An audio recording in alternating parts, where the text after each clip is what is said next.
It was the first day of the new school year at Ridgeway High School, a prestigious private institution known for its academic excellence, and its strict, prideful principal, Mrs. Karen Whitmore. For years, she had run the school with an iron fist. To her, the staff weren't partners, they were subordinates. And when Amara Johnson, a new teacher from Atlanta, walked into her office that morning, Karen's eyes narrowed instantly. Amara was young, confident, and clearly brilliant.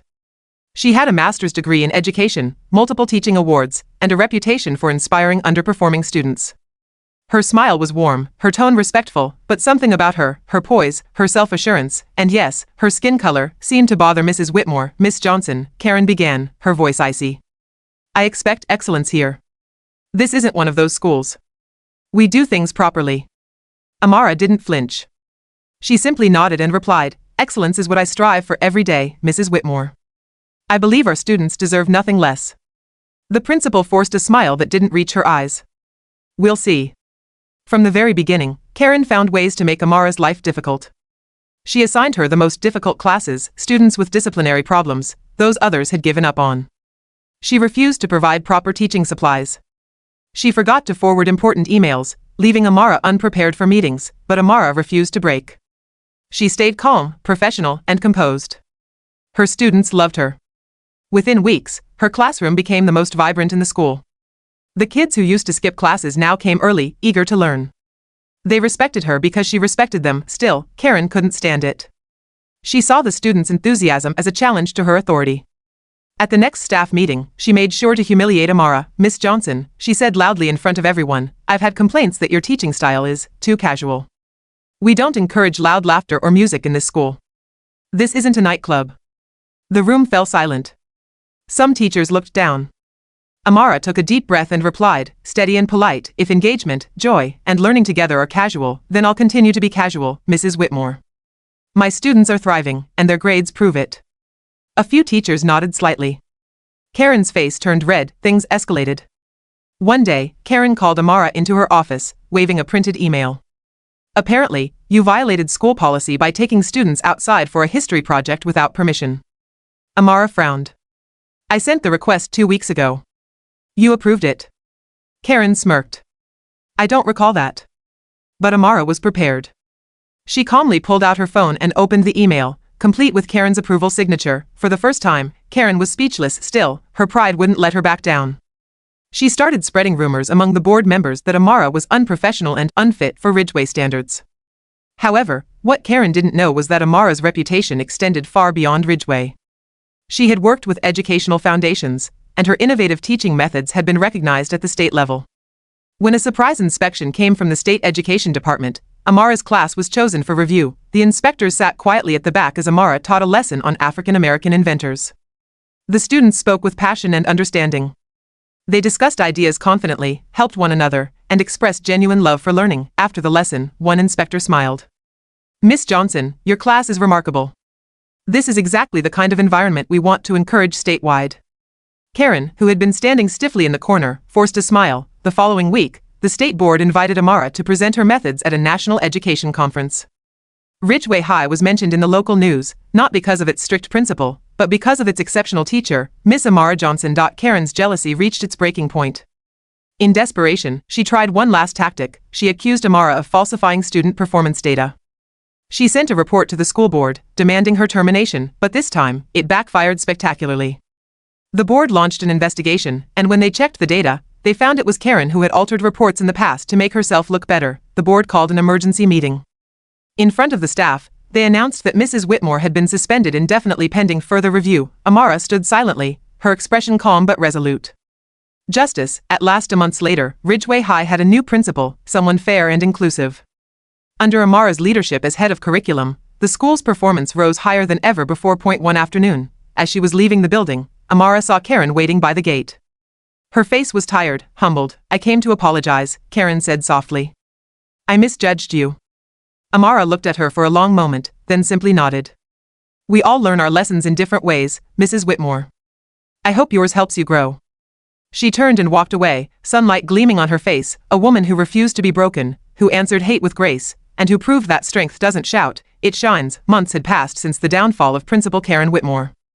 Ridgeway High was no longer the same tense and divided place it once was. The halls buzzed with laughter, creativity, and unity. Under Amara Johnson's new leadership as head of curriculum, the school finally began living up to the values it had pretended to uphold for years: equality, excellence, and respect. Yet, even as peace settled over Ridgeway, Amara knew something wasn't quite over.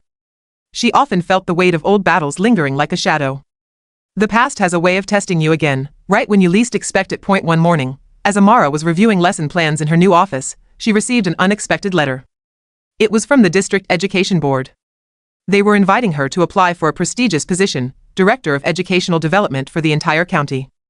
It was a dream opportunity, the chance to reform schools, train teachers, and implement her ideas on a larger scale. But the letter also mentioned something that made her heart sink. The selection committee would be chaired by Karen Whitmore.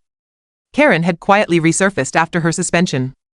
The board hadn't fired her completely. Instead, they had reassigned her to a different role, away from Ridgeway. Now, months later, she was back, sitting in a position of influence once more. Amara closed the letter and took a deep breath. Her first thought was to decline the interview altogether. Why go through the humiliation of sitting before someone who had once tried to destroy her career? But then she remembered her students, the ones who had told her, "Miss Johnson, you taught us to never run from challenges." She smiled faintly. "All right then," she whispered. "Let's do this." The day of the interview arrived. The conference hall was filled with officials, superintendents, and education leaders.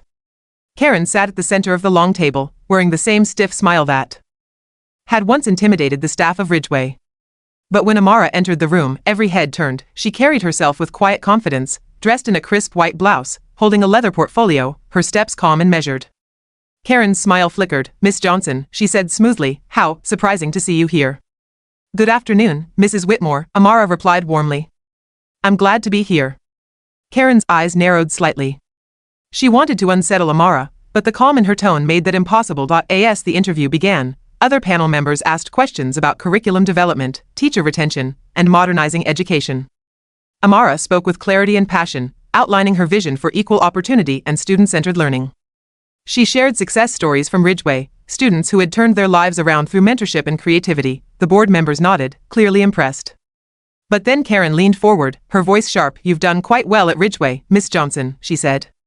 "But some might say your methods are too unconventional. Don't you think rules and discipline matter more than emotions?" Amara smiled gently. "Discipline matters, Mrs. Whitmore. But discipline without understanding breeds fear, not respect. My students learn because they feel seen and valued. That's the kind of discipline that lasts." There was a murmur of approval around the room.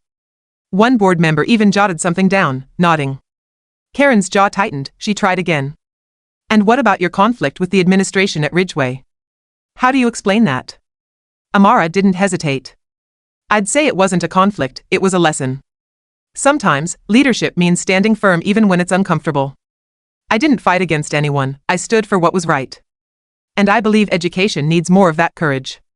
The room went quiet. Even Karen couldn't find a reply. A week later, Amara received a call. "Miss Johnson," the voice on the line said, "we're pleased to inform you that you've been selected as the new Director of Educational Development for the district." Her eyes filled with tears of gratitude. She had done it, but the biggest surprise came the following day. Karen herself showed up at Ridgeway, requesting a private meeting. Amara agreed, though her guard was up. Inside her office, Karen looked different. The arrogance was gone. Her voice was low, uncertain. "I wanted to congratulate you," she began. "You were incredible at the interview. The board chose you unanimously. Even I voted yes." Amara raised an eyebrow, cautious. "Thank you, Mrs. Whitmore." Karen looked down at her hands. "I've lost a lot because of my pride. My reputation, my colleagues' respect, and maybe I deserved that." "You were right. Leadership isn't control, it's courage." For a long moment, silence filled the room. Then Amara stood, walked over, and extended her hand. "I believe everyone can change," she said softly. "Maybe this is your chance." Karen hesitated, then took her hand. For the first time, she smiled, not out of pride, but humility. Months later, as Amara began her new role, she quietly introduced a teacher mentorship program, pairing experienced educators with struggling administrators. She even recommended Karen as a mentor for one of the new schools trying to rebuild after a scandal. When asked why she would trust someone who once hated her, Amara replied simply, "Because change begins with grace." And at that moment, it was clear, Amara Johnson wasn't just a teacher. She was a leader who turned her pain into purpose, her enemies into lessons, and her success into hope for everyone who came after her, because in the end, true strength isn't about winning, it's about lifting others, even the ones who tried to break you.